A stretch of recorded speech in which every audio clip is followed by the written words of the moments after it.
friends அனைவருக்கும் வணக்கம் மறுபடியும் உங்களை இந்த வீடியோ மூலமா சந்திப்பதில் ரொம்ப சந்தோஷம் நம்ம இன்னைக்கு பார்க்க போறது ஒரு சூப்பரான ஸ்பெஷலான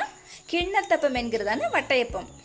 வீடியோக்குள்ள போறதுக்கு முன்னாடி இதுவரை இந்த சேனலை சப்ஸ்கிரைப் பண்ணாதவங்க சப்ஸ்கிரைப் பண்ணுங்க ஓகே இப்போ கிண்ணத்தப்பம் செய்வதற்கு தேவையான பொருட்கள் என்னென்னு பார்த்துடலாமா நம்ம கிட்ட ஆப்பத்துக்குள்ள மாவு இருந்துச்சுன்னா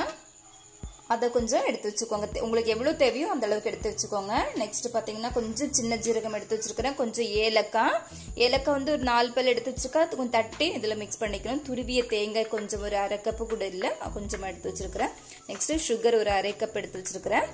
பால் வந்து ஒரு 1/2 கப் எடுத்து வச்சிருக்கேன் இவ்வளவுதான் தேவையான பொருட்கள் ஓகே இனி அடுத்து என்ன பண்ண போறோம் அப்படின்னா இந்த மாவு கூட இது எல்லாமே சேர்ந்து மிக்ஸ் பண்ண போறோம் கிண்ணத்தப்பம் ரெடி பண்றதுக்கு நான் மாவு கூட எடுத்து வச்சிருக்கேன் சுகர் ஆட் பண்ணிக்கிறேன் நெக்ஸ்ட் ஏலக்காயை லைட்டா தட்டி எடுத்து வச்சிருக்கிறேன் அப்புறம் துருவிய தேங்காய் ஆட் பண்ணிக்கிறேன் அப்புறம் ஜீரகம் வந்து ஆப்ஷன் தான் உங்களுக்கு தேவைன்னா போட்டுக்கோங்க இல்லைன்னா வேண்டாம் விட்டுருங்க நான் லைட்டா போட்டுக்கிறேன் அப்புறம் எடுத்து வச்சிருக்கிற பால் வந்து தேவைக்கு ஏற்ப நமக்கு மிக்ஸ் பண்ணிக்கலாம் ரொம்ப இந்த மாவு வந்து லூஸ் ஆயிடக்கூடாது ஸோ கேர்ஃபுல்லா ஊற்றிக்கோங்க ஓகே மாவு ரொம்ப கட்டியாவும் இருக்கக்கூடாது ரொம்ப லூஸாவும் இருக்கக்கூடாது ஸோ இந்த பதத்துக்கு இருந்தால் போதும் ஓகே நெக்ஸ்ட் நான் இதை ரெடி பண்ணுறதுக்காக இட்லி பாத்திரம் எடுத்து ஸ்டவ் ஆன் பண்ணி வச்சுக்கலாம் ஸ்டவ் ஆன் பண்ணி இட்லி பாத்திரத்தை அடுப்பில் வச்சிருக்கிறேன் இந்த மாவு இந்த ஒரு பாத்திரத்தில் வச்சு தான் அதில் வைக்கணும் ஸோ நம்ம ஒரு பாத்திரம் எடுத்துட்டு அதில் கொஞ்சமாக நெய் விட்டுக்கலாம் நெய் விட்டு இது ஃபுல்லாகவே அப்ளை பண்ணி விட்டுக்கலாம்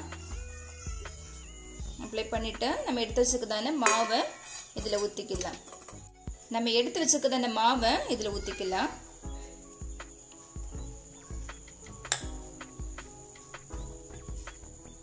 நான் இட்லி பாத்திரத்தில் ஒரு இட்லி தட்டை இப்படி கமத்தி வச்சிருக்கிறேன் ஸோ கமத்தி வச்சுட்டு அதுக்கு மேலே நம்ம ஊற்றி வச்சிருக்கதான மாவை வச்சிருக்கிறேன் க்ளோஸ் பண்ணி ஒரு 15 மினிட்ஸ் வெயிட் பண்ணுவோம் அவ்வளோதான் ரெடி ஆயிடுச்சு இப்போ ஓப்பன் பண்ணிக்கலாம் இவ்வளவுதான் நம்ம கிண்ணத்தப்பம் ரெடி ஓகே நம்ம சுவையான கிண்ணத்தப்பம் ரெடி இனி இதை வேற பிளேட்ல கட் பண்ணி ட்ரான்ஸ்ஃபர் பண்ணிக்கலாம் வாவ் சுவையான கிண்ணத்தப்பம் ரெடி இந்த வீடியோ உங்களுக்கு பிடிச்சிருந்தா லைக் மற்றும் ஷேர் பண்ணுங்க தேங்க்யூ